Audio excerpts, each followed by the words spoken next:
Hola, ¿qué tal? Buenos días, pues sean ustedes bienvenidos a su programa Panorama Inmobiliario. Yo soy Marisela Pereira y me da un enorme placer estar aquí con ustedes el día de hoy, sábado, en punto de las 9 de la mañana.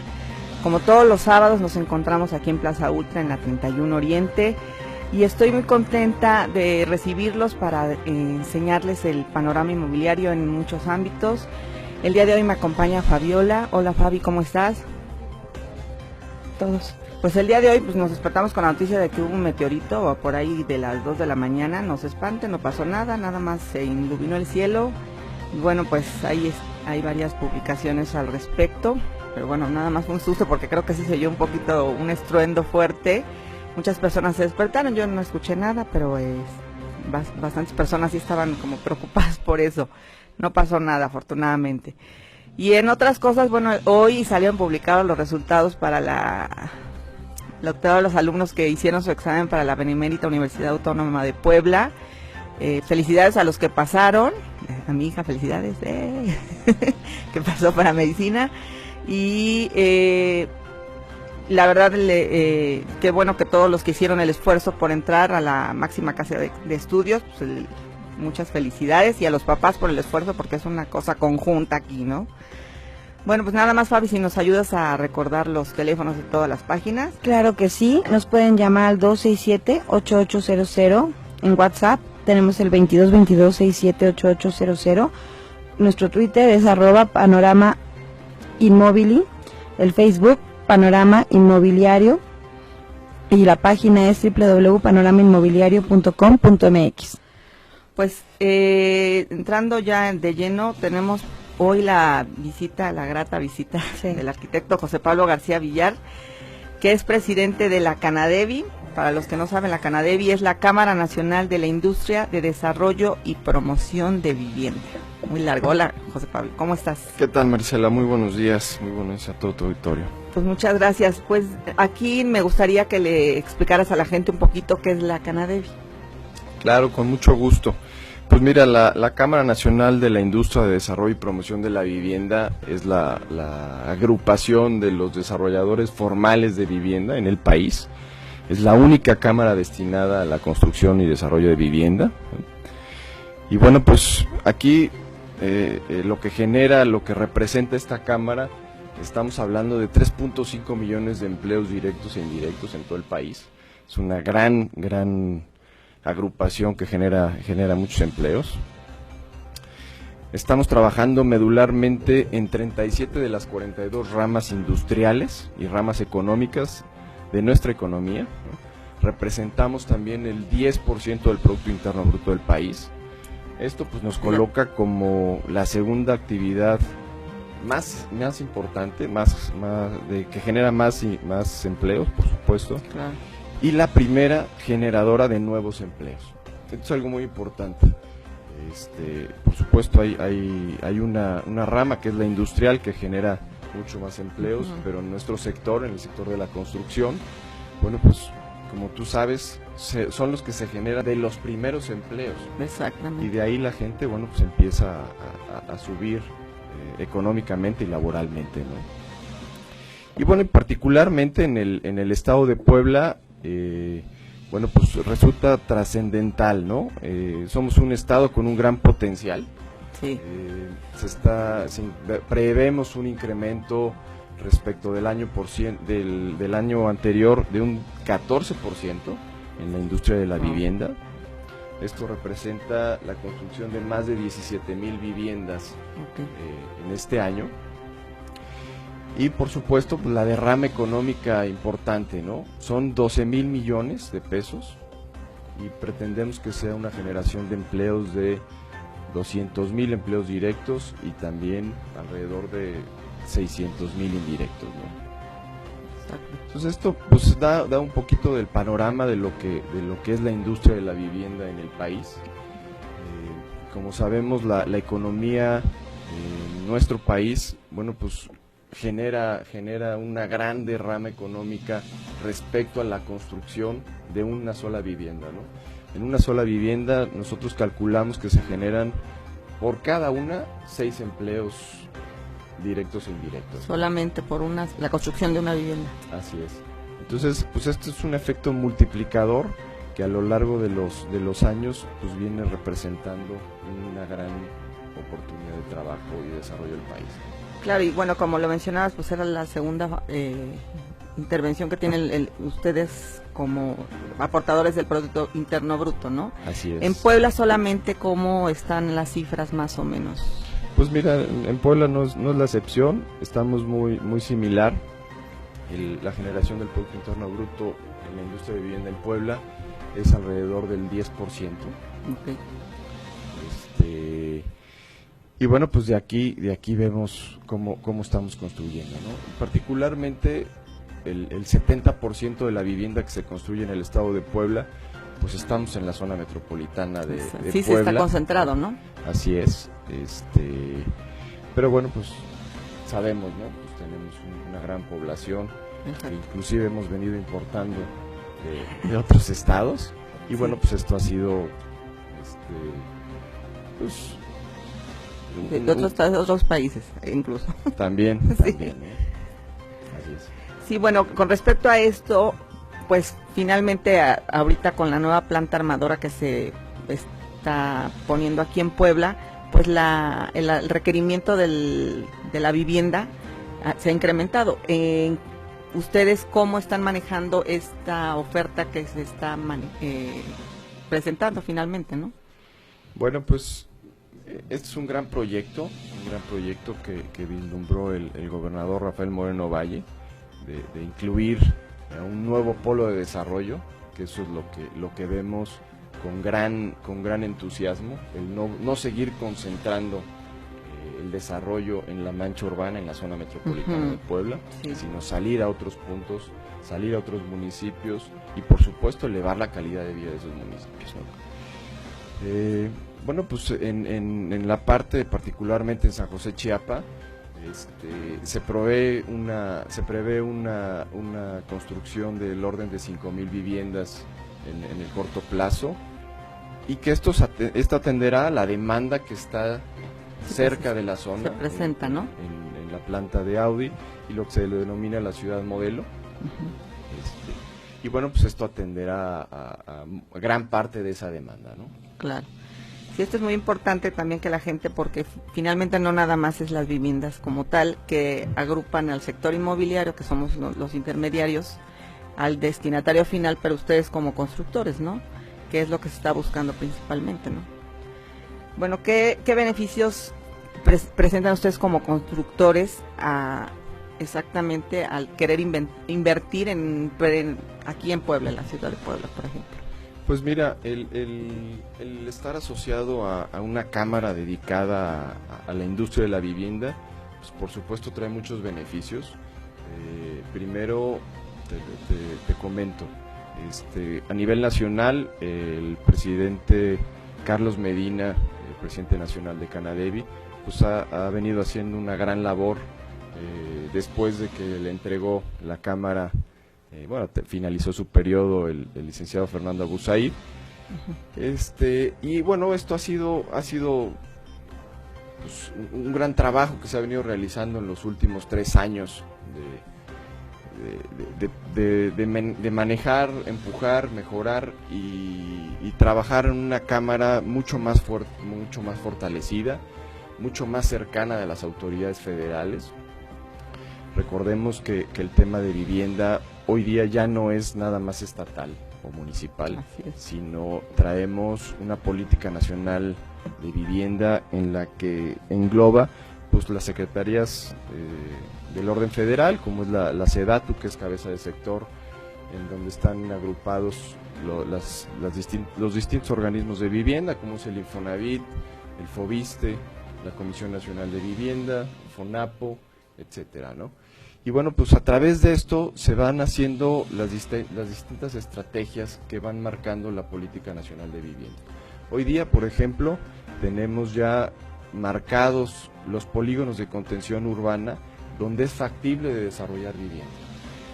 Como en los años anteriores sucedía que pues te gustaba un terreno y decías, pues aquí, porque me salió muy barato y voy a construir. Bueno, y después eso repercutía en que esas viviendas se abandonaran. Sí. ¿Por qué? Pues porque no estaban dotadas de infraestructura, no había una zona urbana consolidada muy cerca, y bueno, pues eso repercutía en que esas viviendas se fueran abandonando con el paso del tiempo.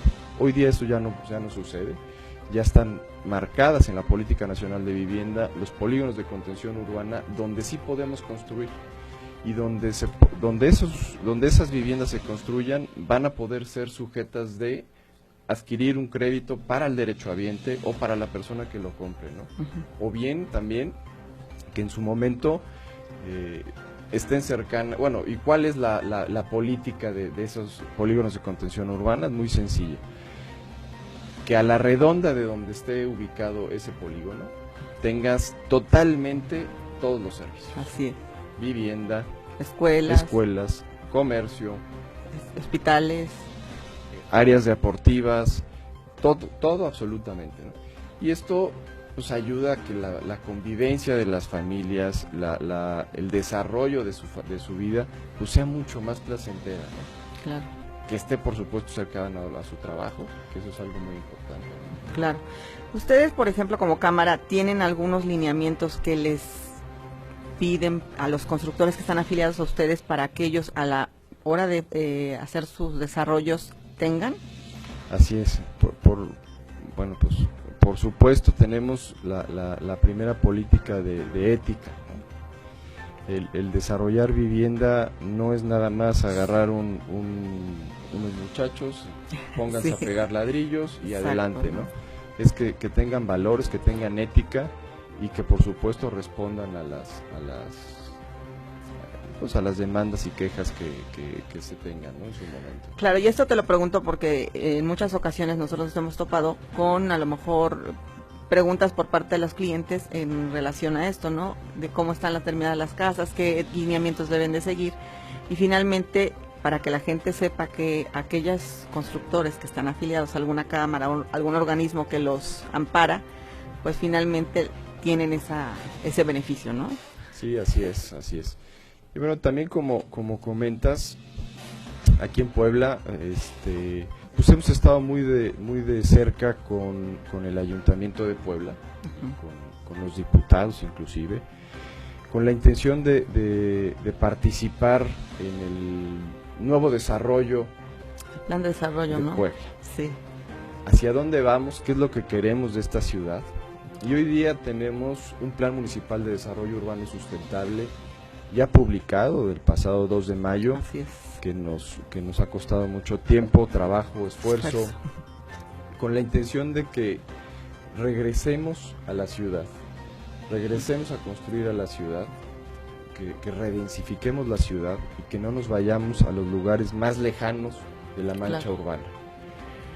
Particularmente, como mencionaba yo hace rato, el 70% de lo que se construye en el estado de Puebla está en la zona metropolitana. Tan solo el 34% está construido en Puebla capital. Pero menos del 1% se construye en la zona centro, por ejemplo. Y centro no me refiero al primer cuadro de la ciudad, por supuesto. Sí, digo, bueno, las zonas aledañas. Las zonas aledañas, así es, en los barrios, en algunas zonas, pues ya de hace tiempo consolidadas. Claro. ¿No? Entonces, fíjate el enorme potencial que tenemos para que podamos desarrollar nuevamente en la ciudad. Pero ¿qué faltaba? Tener un plan municipal de desarrollo urbano que propiciara estas redensificaciones, que anteriormente no lo teníamos, y bueno, pues la ciudad se va haciendo todos los días. Sí. La ciudad va cambiando sus necesidades todos los días. Y esto, bueno, pues ya estaba muy atrasado, ¿no? Teníamos un plan municipal de desarrollo del año 2007. No, ya. Ya habían pasado muchos alcaldes que no habían puesto el dedo en la llaga y esto no había avanzado, ¿no? Pero hoy día, bueno, pues ya estamos con eso. Y comentando el día jueves con el alcalde Luis Bank, y la cual, bueno, pues tiene mucha razón, ¿no? Esta carta urbana la vemos con una responsabilidad compartida entre la sociedad y entre el gobierno municipal. Y así será, por supuesto, ¿no? Aquí cada uno tenemos nuestra responsabilidad de cómo hacemos las cosas y qué debemos de hacer para que la ciudad de Puebla pues tenga una mejor calidad de vida, ¿no? Claro. Una mejor movilidad urbana. Con respecto al Plan Municipal de Desarrollo, estábamos apenas también en el entendido que, bueno, principalmente es un poquito complicado construir horizontalmente, entonces va a ser como tipo vertical. Y lo que nos comentaban era más o menos como unas 400 viviendas por hectárea. Ustedes como constructores, ¿qué es lo que obviamente van a aportar o cómo piensan ayudar a que este plan de desarrollo se lleve a cabo? Pues mira, dentro de la ciudad de Puebla se marcaron distintos polígonos con diferentes densidades, ¿no? Por supuesto se analizó dónde sí hay agua, o dónde sí hay puntos de poder dotar de agua. Sí. Las zonas urbanas con mayor abandono, por supuesto. Y dentro de esos lineamientos se fueron asignando las distintas densidades de vivienda. Por ejemplo, también, ¿dónde hay rutas de transporte urbano? ¿Dónde está ya el sistema de transporte ruta, por ejemplo? ¿O cuáles van a ser las subsecuentes líneas que se van a construir? Entonces ahí se empiezan a ya planear unas densidades, ya sean mayores o menores, claro, o de las que pues, se va a trabajar en una mejor medida para que el municipio le sea más barato, por supuesto, claro, pero también es mucho más barato ocupar, remodelar los servicios que ya se tienen a colocar nuevos. sí, una ¿no? infraestructura completamente, ¿no? Así es. Sí, bueno, pues es muy interesante. Bueno, y no sé, por último, ustedes como cámara, ¿qué quisieras que la audiencia supiera finalmente qué es lo que están aportando a esta ciudad que estamos construyendo todos finalmente? Pues bueno, también como te comentaba, el trabajo que vamos realizando ahora sí que al interior de la Cámara es la puesta en marcha de estos estudios, de estos análisis y las aportaciones que vamos dando tanto al Ayuntamiento y en su caso también como al Congreso del Estado. También estamos trabajando en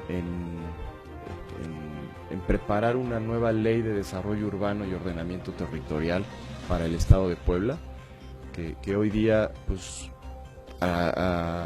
después de todos estos cambios que se han venido en la Política Nacional de Vivienda, en el nuevo Plan de Desarrollo Urbano Sustentable del municipio de Puebla, bueno, pues también tenemos que ir a la vanguardia. Claro. Y esto lo tenemos que llevar hasta el Congreso del Estado.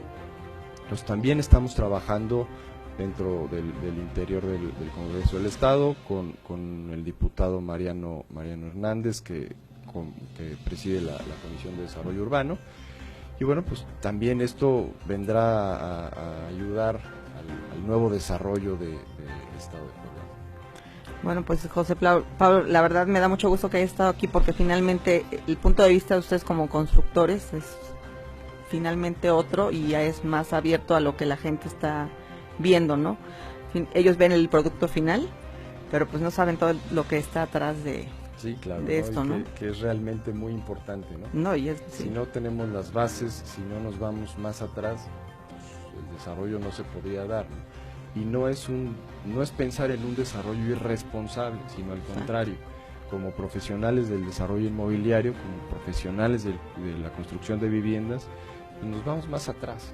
Exacto. Tenemos que ver desde las leyes cómo se manejan, cómo se está dando en otros estados también, Sí, a través de la Cámara Nacional de Vivienda, o sea, a través de la Canadevi, pero pues a nivel nacional, donde agrupamos 34 delegaciones en todo el país, bueno, pues te da un panorama un poquito más amplio, ¿no? De conocer cómo está el desarrollo urbano en el país. Sí, nacional, ¿no? Bueno, pues la verdad está muy interesante todo esto. Me da mucho gusto que hayas estado aquí y finalmente, como te repito, para que la gente tenga un poquito de conocimiento.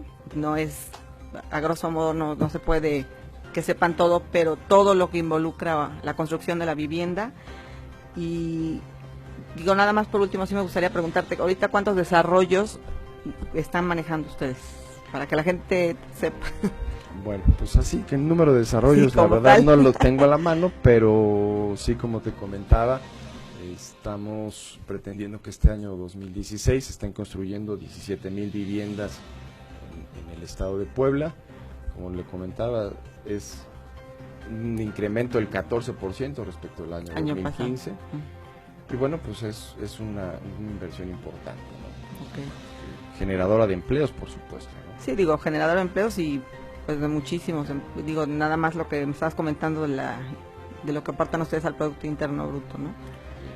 Bueno, pues me da muchísimo gusto, de verdad, te repito, que hayas estado aquí. El presidente de la Canadevi, el arquitecto José Pablo García Villar, estuvo con nosotros para que les hablara un poquito más sobre todo lo que se promueve a través de las constructoras y que llegan a nosotros como inmobiliarios y después hacia ustedes como producto final. Muchísimas gracias, vamos a un corte y regresamos a Panorama Inmobiliario.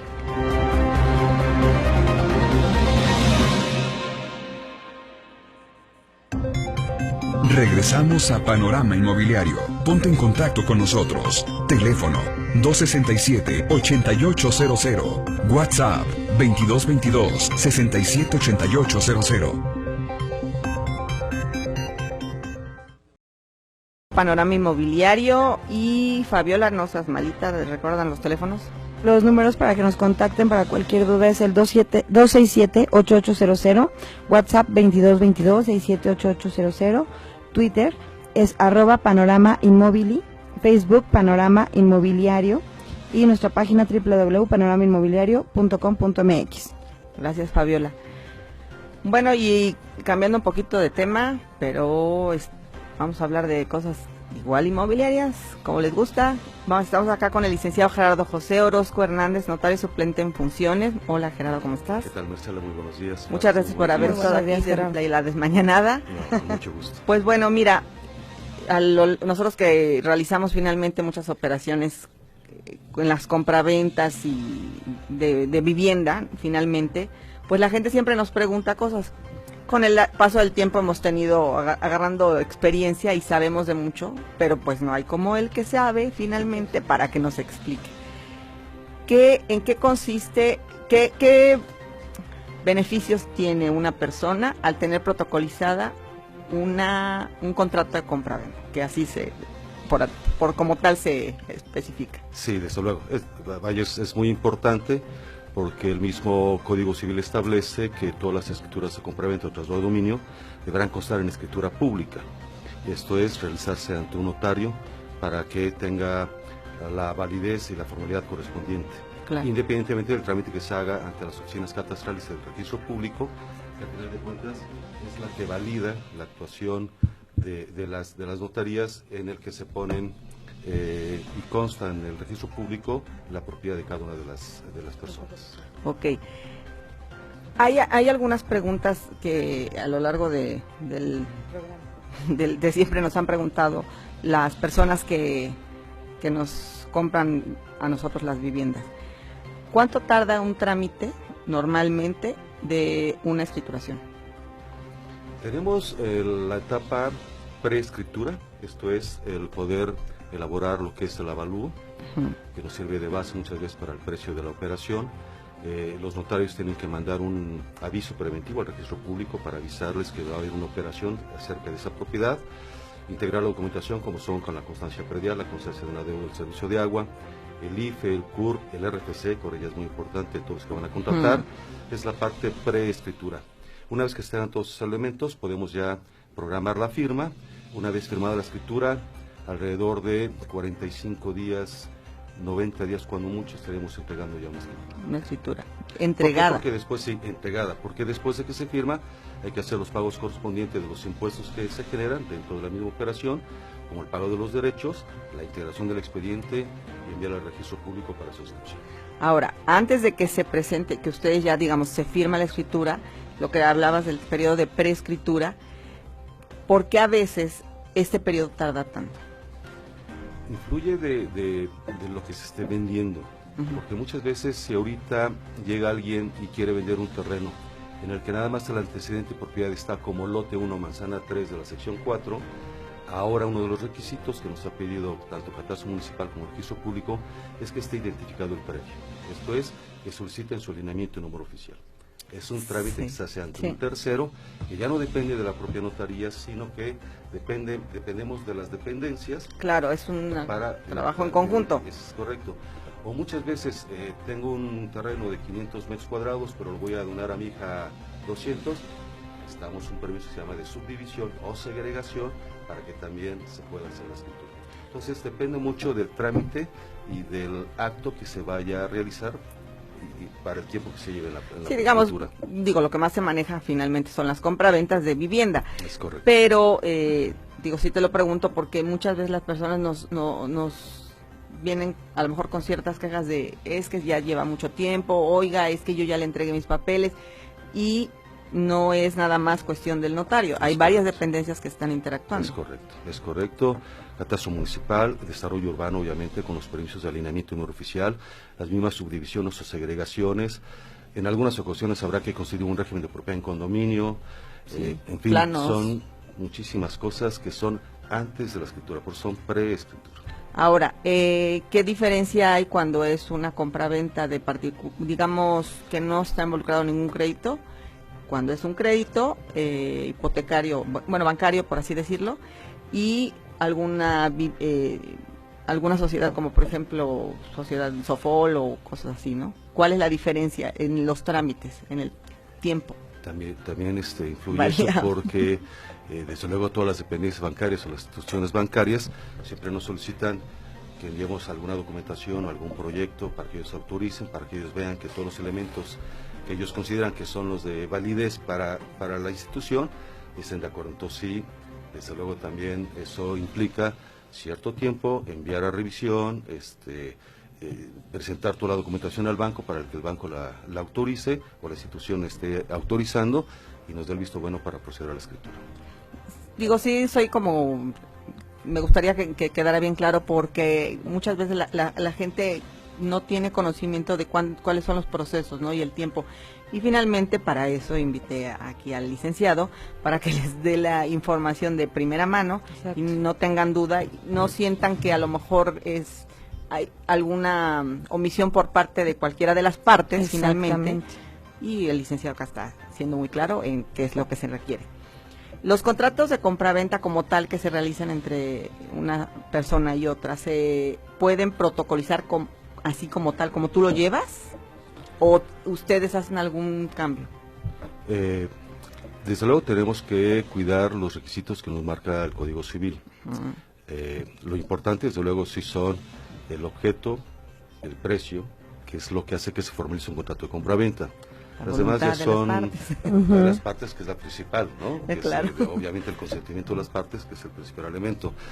Pero, bueno, desde luego ahí llamamos cláusulas adicionales que se ponen para cubrir, por ejemplo, el saneamiento para el caso de evicción, que es cuando existe algún problema con el antecedente, que el propietario, cuando está vendiendo, esconde alguna información de que la casa pudiera tener algún problema, bueno, tendrá que hacerse responsable por esa situación. Entonces hay cláusulas que protegen tanto al comprador de buena fe como al mismo vendedor. Entonces sí habrá que poner las cláusulas naturales del contrato y aparte las cláusulas, llamémosles accesorias, ¿no? Que vienen a complementar todo el contrato. Siempre es recomendable realizar el contrato de compraventa. No quedarse simplemente con un contrato privado, una promesa, porque eso implicaría muchísimos problemas el día de mañana. Okay. Tampoco es aconsejable, y ahora la gente creo que ya está perdiendo esa costumbre, pero estuvo de moda un tiempo en los famosos poderes irrevocables. Yo te compro, sabes que no me escritures ahorita, prefiero escriturarlo el día de mañana. Exacto. Porque voy a vender, Sí. entonces te doy ese poder. Y mucha gente piensa que ese tipo de mandato transfiere la propiedad o transmite la propiedad. Y es un grave error. El mandato, de acuerdo al Código Civil, es simplemente un contrato en el que yo te encargo o te doy una representación para que tú realices cierto acto. Si bien el contrato irrevocable establece que puede ser por el cumplimiento de una obligación o por el pago de alguna circunstancia, eso no implica que haya una transmisión de propiedad. Si el predio, en este caso, yo te doy un poder a ti, Marisela, de mi casa, si yo tengo un problema bancario, llega al banco y me embarga, y aunque tú tengas el poder y digas, oiga, es que eso ya es mío, no, eso no es tuyo, tú tienes simplemente un mandato, un poder de representación. Entonces hay que vigilar mucho ese tipo de circunstancias para que la gente mejor procure hacer su escritura de compraventa, que tenga la certeza jurídica de que que ya está dentro de su patrimonio y que de alguna manera está totalmente garantizado. Claro. Sí, eso que les quede muy claro, porque sí nos ha tocado finalmente eso, que vienen con su poder y creen que con eso, no, pues miren, a mí me dijeron que yo ya soy el dueño y le di una lana a fulanito de tal, y entonces ya es mía la propiedad, y no, finalmente no, tiene que haber una escritura de por medio y son otros requisitos que la gente no lo tiene considerado, ¿no? Es correcto.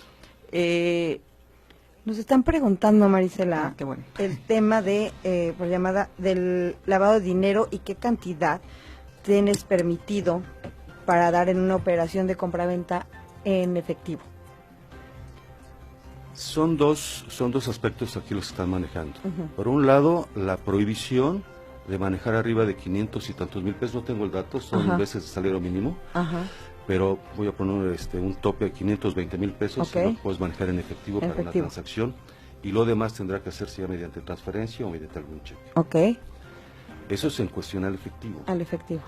La ley antilavado establece que todas las operaciones son vulnerables siempre y cuando tendrás que dar aviso a la autoridad, a la UIF en este caso, que es la Unidad de Inteligencia Financiera del SAT, cuando rebase la cantidad de 1.200.000 pesos aproximadamente. En ese momento, el notario tiene la obligación de dar el aviso correspondiente a la autoridad. ¿De acuerdo? Ahora, se puede manejar efectivamente hasta 500 y tantos mil pesos en efectivo, pero también la ley del impuesto sobre la renta nos dice que cuando se rebasen 100,000 pesos en efectivo, tendremos que avisarle o advertirle al que está recibiendo el dinero que lo tiene que reportar al SAT. O sea, no nada más es que tenga una prohibición hasta 500,000 pesos de que no puede ejecutar en efectivo, sino que aparte tengo una obligación fiscal de avisarle al SAT, de reportarlo, tú como contribuyente, tú como el que está recibiendo el ingreso, decirle, oye, recibí 500,000 pesos, entonces te aviso que los tengo y ahí después veo qué hago, ¿no? ¿Sí? Entonces son dos cosas, una, el que tengas el efectivo hasta 500, y cuando rebasan 1.200.000, la obligación del notario de dar aviso a la Unidad de Inteligencia Financiera. Perfecto, muchas gracias. ¿Qué tan frecuente es que lleguen este tipo de operaciones con recursos en efectivo? Todavía sigue manejando, desde luego. Prefieren dar una parte en efectivo y la demás alguna transferencia o algún cheque. Y hay que cuidar también mucho eso. Muchas veces al hacer la operación de compraventa con el famoso, también por la ley antilavado, del dueño beneficiario, si yo compro una casa y tengo que dar un cheque y se lo doy de mi compadre, pues obviamente el notario tiene que reportarlo, decir, a ver, espérame, aquí parece que hay alguien que está prestándose a comprar una casa, ¿no? Exacto. Entonces hay que tener mucho cuidado cuando se hagan ese tipo de operaciones. El dinero debe de provenir de la cuenta del que está comprando, debe de ingresar a la cuenta del que está vendiendo directamente, porque ya la autoridad, la verdad es que ya cada día nos va cerrando más el círculo. Claro. Esto desde luego es bueno, ¿no? Sí.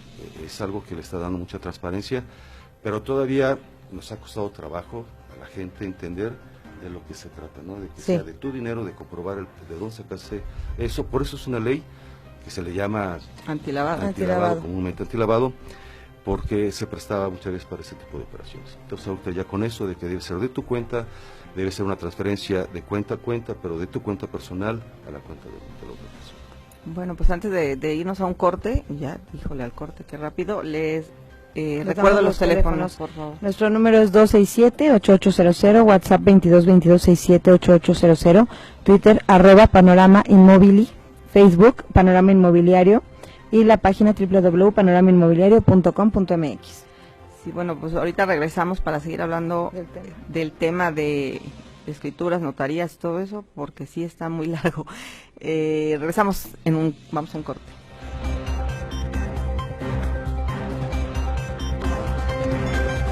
Regresamos a Panorama Inmobiliario. Ponte en contacto con nosotros. Teléfono 267-8800. WhatsApp 2222-678800. fondos, que resulta que no tiene fondos. ¿Qué es lo que pasa? Desde luego ya el vendedor tendrá acción en contra del comprador por el delito de fraude, o podrá irse por la instancia mercantil. La operación queda de alguna manera firmada. Es más, en el mismo contrato de la estructura de compraventa se establece que el precio ha sido cubierto. Así es, pues Que tiene la una parte cláusula. vendedora dice que ya tiene el dinero y que Se da por está pagado. por pagado y lo Claro. otorga el recibo más firme, validero y eficaz. Que su derecho proceda, sí, claro. Entonces, Bueno, ya es aquí cuestión. tú como licenciado, ¿qué recomiendas? Desde luego, tratar de que ya el dinero esté... Es que es ida y vuelta. ¿Qué pasaría si, por ejemplo, a ver, yo quiero que el dinero esté en mi cuenta? Ok, me espero, está el dinero en mi cuenta, salgo del banco y de repente un accidente, ¡pum! Y ya se dieron la cuenta, ya no firmó la escritura de compraventa. O sea, es ida y vuelta. O sea, tanto seguridad para el que vende como seguridad para el que compra, Claro. ¿no? La verdad es que es difícil. Bueno, ya te prever. fuiste muy lejos a un accidente. ¿Verdad? Bueno, es que, Es que bueno, nadie tiene la vida comprada, ¿no? Así Sí. como el cheque, yo que voy a pensar que no va a tener fondos el cheque, Claro. como que yo espero a que ya esté de alguna manera en la cuenta mi dinero, pero ahora quiero que me firme y resulta que a lo mejor, bueno, no un accidente, se fue a Europa en ese momento, Sí, ya no firmó. Exactamente. Entonces, bueno, sí depende mucho de las partes. Yo sé que en la mayoría de los casos, obviamente, las partes no se conocen. ¿Por qué? Porque yo pongo a la venta una casa en el mercado, llega un comprador que ni siquiera ninguna relación han tenido y es motivo de confiar entre las partes, ¿no? Es correcto. Sí. Con la certeza de que se está otorgando ante un notario público, Claro. que está formalizando el contrato, porque es lo que marca la ley, que se formalice en la escritura pública, ¿de acuerdo? Claro. Y tratar de que las partes entiendan ese aspecto, ¿no? Sí. El notario tiene la obligación, ya por ley, de identificar la forma de pago. Sí. Si es en efectivo, se establece que es en efectivo. Si es mediante cheque, establecer qué tipo de cheque es. Sí, incluso el en la cheque de misma escritura recepción, puede... sacar copia, porque Sí. tenemos que agregar Como Al anexos. apéndice todo. Son de los documentos que en un momento dado el SAT o la Unidad de Inteligencia Financiera pudiera llegar a revisarle a la notaría. Pero son documentos que el notario tiene que resguardar por 5 años para justificar que la operación que se realizó estuvo apegada a derecho. Ah, perfecto. Ok. Mira, acá hay una pregunta que tiene, no sé si nos puedes ayudar. Dice que vive en una zona ejidal. ¿Cómo puede regularizar y si se puede vender? Siendo ejido, no es una propiedad privada, es simplemente un certificado ejidal que les permite poseer y trabajar la tierra.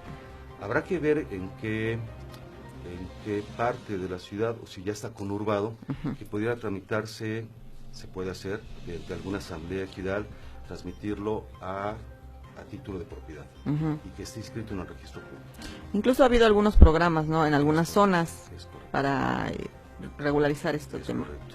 Tanto el COREC muchas veces son los que están ayudando a este tipo de regularizaciones, o bien las mismas asambleas o comunidades ejidales hacen su asamblea dura, como se le denomina, no todos están de acuerdo que cierta parte de la propiedad o de la superficie se vuelva a título de propiedad, se vuelve ya propiedad privada y se sigue un proceso ante el Registro Agrario Nacional y en la mayoría de los casos, si no es en la totalidad de los casos, se cumple con ese requisito y se entregan los títulos de propiedad a favor de las personas Ok. y es cuando ya pueden ellos enajenar, vender. Depender. Bueno, Por lo pronto lo que podrían hacer, perdón, Eso. es una cesión de derechos ejidales únicamente. en el Ok. caso precisamente, nos ha llegado nosotros muchísima gente que precisamente quiere vender eso, su propiedad que es ejido.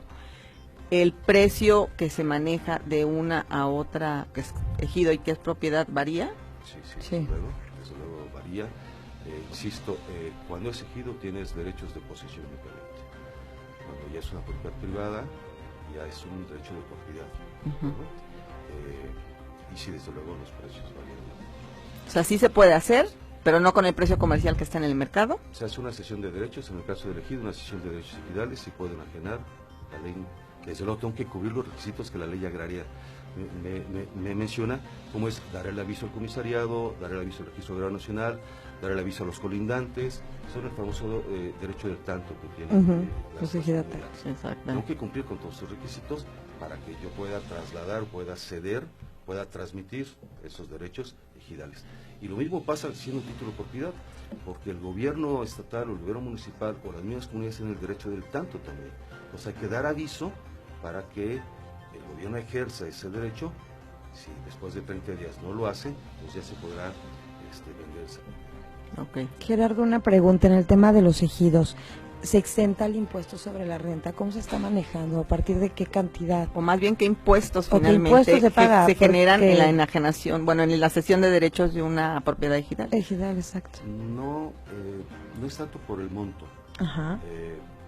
La ley del impuesto sobre la renta permite exentar el impuesto sobre la renta siempre y cuando se justifique que el que está enajenando es precisamente ejidatario. Perfecto, ok. ¿Ok? Siendo ejidatario está exento del impuesto sobre la renta, la primera venta únicamente. La primera La venta. primera venta. Yo te vendo a ti, Ajá. la primera venta, si tú ya le vendes a una segunda persona, Ok. tú ya causas el impuesto Ya sobre la causas renta, impuesto, ok. no yo por ser la primera vez.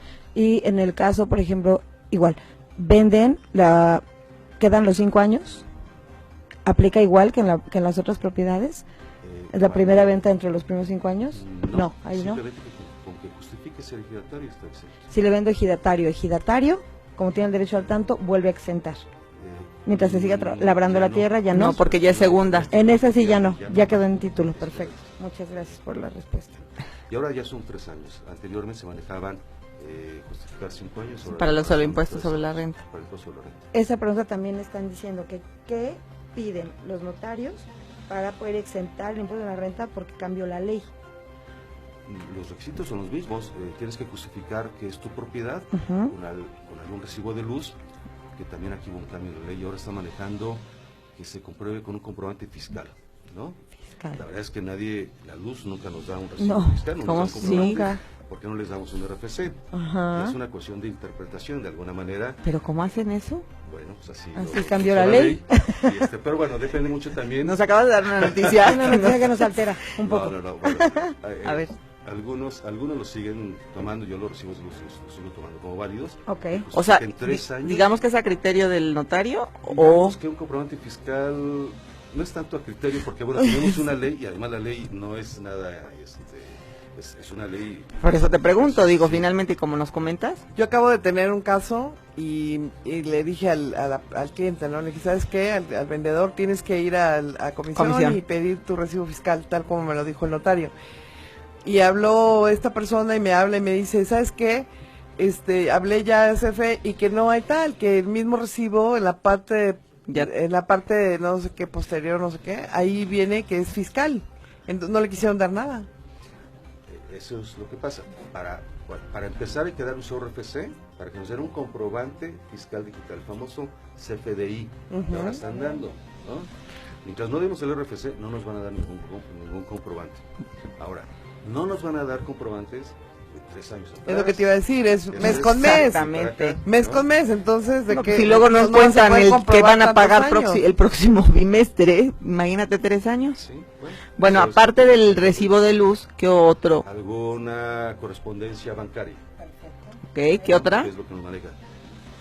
Y una que es en cuanto al IFE, si en el domicilio del IFE es el mismo que de la casa de habitación que está enajenando, podrán estar exentos. Bueno, entonces, Pero aquí lo importante es, ok, sí justifico estar exento, pero hay que hacer la manifestación bajo protesta, decir verdad, que no he exentado en los últimos 3 años con otra venta.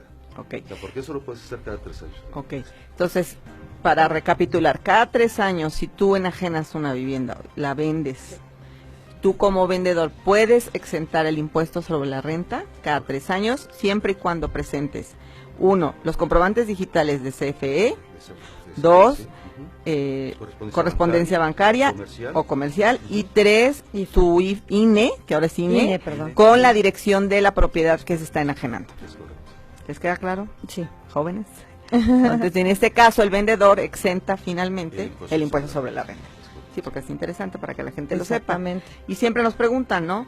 Ahora, ¿de qué manera esa es una pregunta que me hicieron la otra vez, Ajá. ¿qué impuestos paga el comprador y qué impuestos paga el El vendedor vendedor. en una compraventa?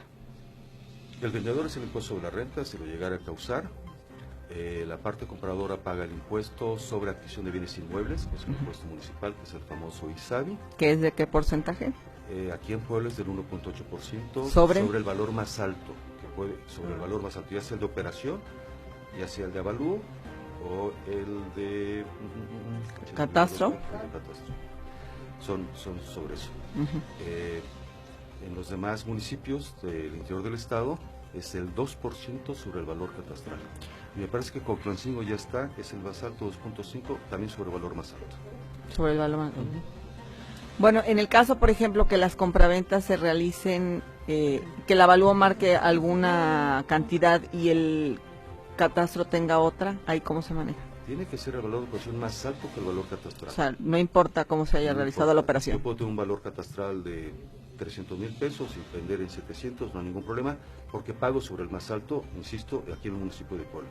En el interior del estado pago sobre el valor catastral. Ok. Aquí hay que cuidar además que el valor mínimo de operación es el valor catastral y está sujeto a la tabla de valores que año con año autoriza el Congreso del Estado a todos los municipios para que tengan como una base mínima para el impuesto sobre función de bienes inmuebles. Cuando es con banco no te permiten, ¿verdad? El valor catastral. No, hay porque que comentarlo.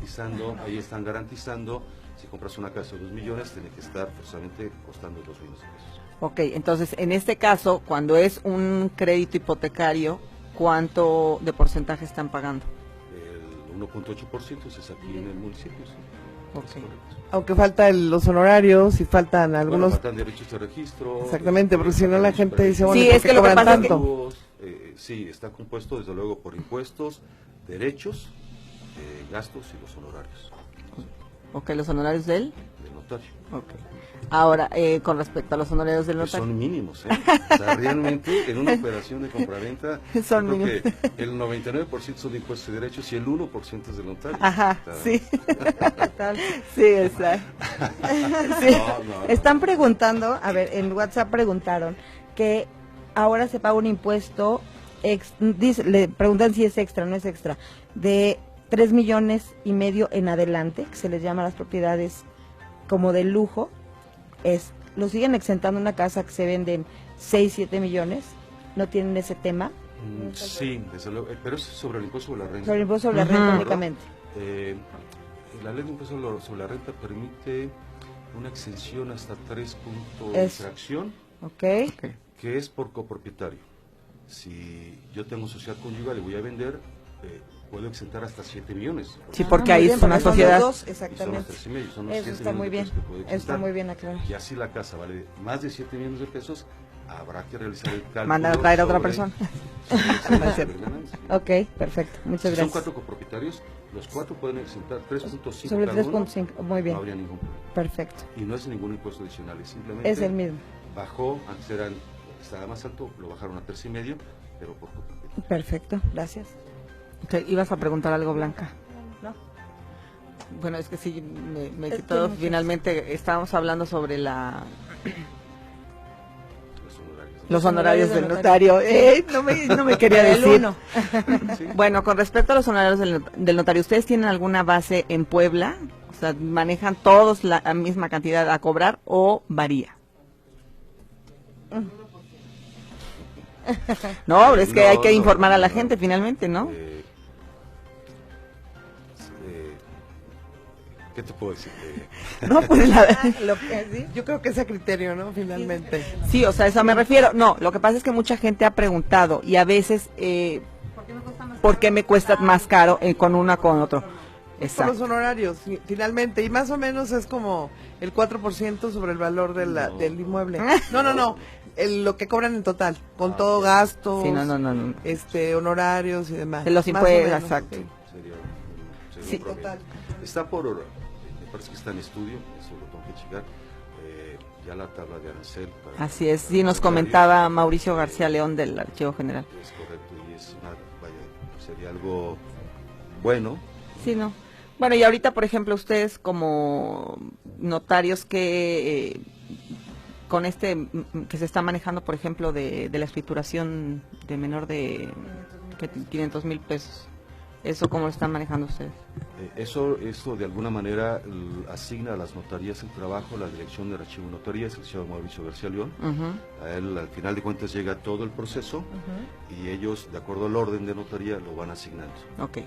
Todo inicia en Catastro Municipal, obviamente. Si es el caso del municipio de Puebla, Catastro Municipal, donde presentan toda la documentación, se hace el avalúo correspondiente, si no rebasa los 500 y tantos mil pesos que se decían, como valor comercial, que también es importante, claro, como valor comercial, podrán ser susceptibles a este tipo de programa.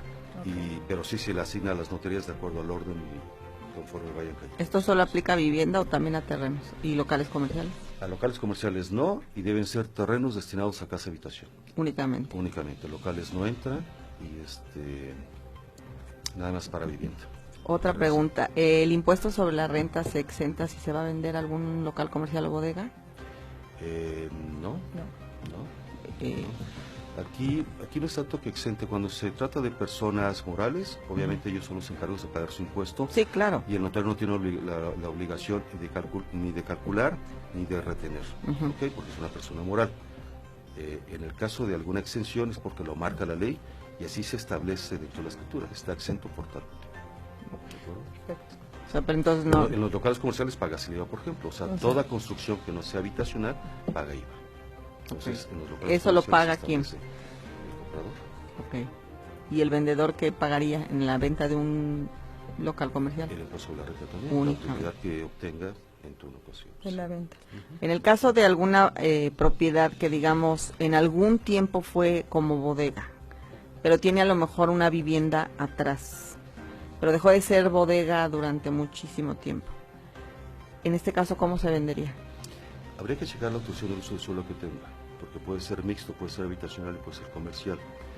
Habrá que ver si ya se dio de baja como comercio. Sí se dio de baja como comercio. Yo creo que si se dio de baja como comercio, es recomendable. Como habitacional, y eso nos los va a manifestar el avalúo también. Y obviamente Catastro Municipal, cuando pasen el avalúo, lo tiene que autorizar. Exacto. Entonces, depende mucho de que si está vigente o no. Desde mi punto de vista, si no está vigente como comercio, lo puedo pasar como habitacional y que el avalúo me lo corrobore nada más. Hay mucho tema, sí, muchísimo tema, nos comió el tiempo. Sí, como siempre, cuando están interesantísimos los temas, la verdad Muy interesante. Ya son las 10, la verdad, 10, ¿sí? Le doy las gracias al licenciado Gerardo José Orozco Hernández, notario, suplente en funciones, por haber estado con nosotros, al arquitecto José Pablo García Villar, también de Canadevi, que estuvo con nosotros, Blanquita Malibrán, que siempre está aquí con nosotros, Fabi Martínez, muchísimas Marisela, gracias. Como siempre. Y bueno, nada más les recuerdo los teléfonos 267-8800 por si se quedaron con alguna duda. Sí. Les agradezco muchísimo que hayan estado aquí en Panorama Inmobiliario. Yo los invito dentro de 8 días para que estén con nosotros y nos vemos. Yo soy Maricela Pereira. Muchísimas gracias.